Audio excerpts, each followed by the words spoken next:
चलिए दोस्तों, केसारी लाल यादव जी के आने वाले नए गाने के बारे में बात कर लेते हैं। गुलरी के फूल, जो कि काफी बवाल लेवल का एक गाना होने वाला है। तो आप लोग वीडियो को लास्ट तक देखते रहे, और जो लोग भोजपुरी वुड हंगामा चैनल को अभी तक सब्सक्राइब नहीं किए हैं वो लोग सब्सक्राइब कर लीजिए। चलिए वीडियो को शुरू करते हैं।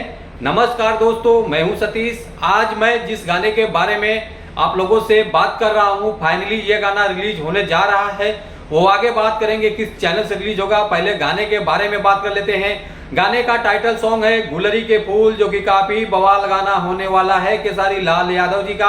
जो कि इस गाने को गाए हैं केसारी लाल यादव जी और सृष्टि भारती जी हैं। जो कि ये गाना डुएट सॉन्ग है, बहुत मजा आने वाला है इस गाने में। और इस गाने को लिखा है टुनटुन यादव जी, जो कि काफी कमाल का गाना लिख कर दिया है इन्होंने। और इस गाने के म्यूजिक डायरेक्टर है आर्या शर्मा जी, जो कि काफी तगड़ा म्यूजिक है, एकदम बवाल म्यूजिक देखने को मिलेगा, सुनने को मिलेगा। और वीडियो है कृष्णा अमृत फिल्म्स प्राइवेट लिमिटेड, और प्रोड्यूसर है राजकुमार सिंह जी, जो कि काफी बवाल लेवल का गाना लेकर आ रहे हैं। और यह गाना रिलीज होने जा रहा है ग्लोबल म्यूजिक जंक्शन से, जो कि बहुत जल्द रिलीज होगा।